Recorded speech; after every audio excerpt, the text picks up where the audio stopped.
Hey, what's up guys? This is Evan here. I thought I'd just make a quick little video showing how to install a new shift knob, whether it be aftermarket or a new OEM one, either for cosmetic reasons like this one.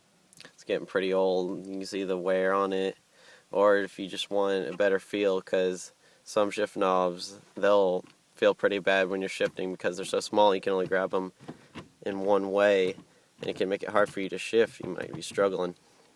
So I'm just going to show you how to install a new shift knob, like the one I got here, this new Momo one.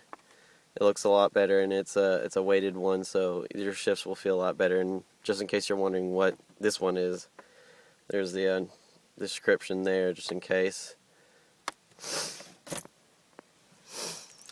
I apologize if I sound kind of funny. It's a hot day in September, and I have a cold. But anyways, I'm gonna move on to what you need.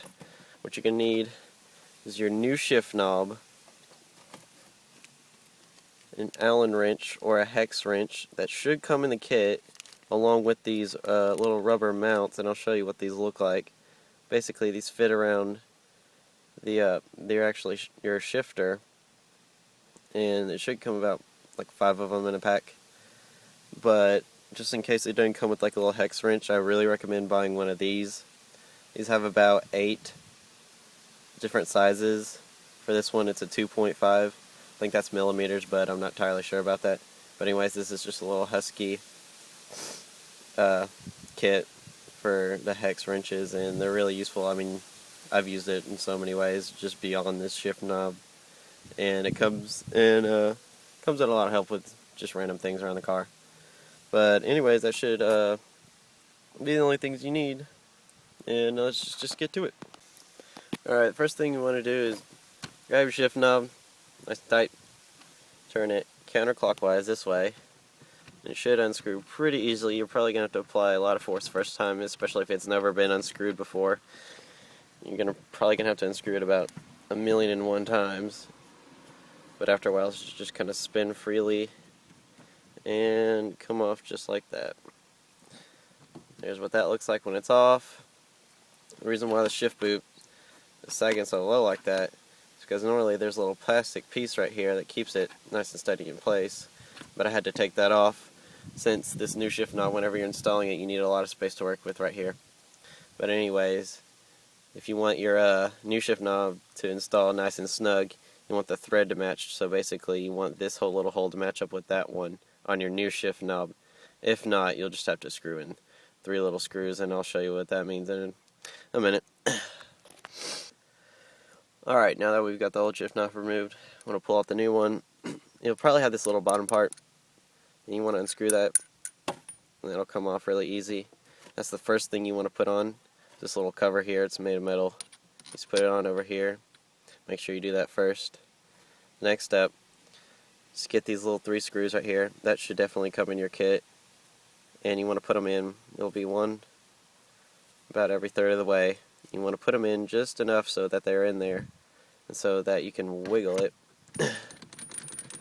in there pretty good. You want to get it as low as you can without making it past this, because if it's like this, you won't be able to screw them in, obviously. So we want to get it nice and good. It looks pretty good. And next we're going to start screwing them in. Now that your new shift knob's in place, you want to start screwing 3 screws, one on the back, one on the left, one on the right. But I usually don't screw in the one on the back. I just usually get the ones on the left and the right. So I'm going to start screwing these in. You kind of want to switch back and forth between each one so that your shift knob isn't like going too much to the left or too much to the right. I'm trying to do this all with one hand, so forgive me if the camera angle is awkward or anything like that. Alright, that one's good. Let me just finish off the left one now. Alright, that's good. Now that you've got that, you just want to screw this that way so it's as tight as it can be. And there you go. That's it. Make sure there's no wiggle left and right, up and down. You should be all good, and the shifts will be so much easier. I can already tell. I mean, it's just way more fluid than it was before. And I can go through each one solid. Even in reverse, it's just not even a challenge. So that's basically a simple little overview of how to install an aftermarket shift knob on a Toyota MR2 Spyder, or any car really. It'll differ on which car you have. Instructions may be a different order, maybe some additional steps that you'll have to look up, but basically that's how it's done for all cars. And until next time, keep on looking for more videos. Thanks.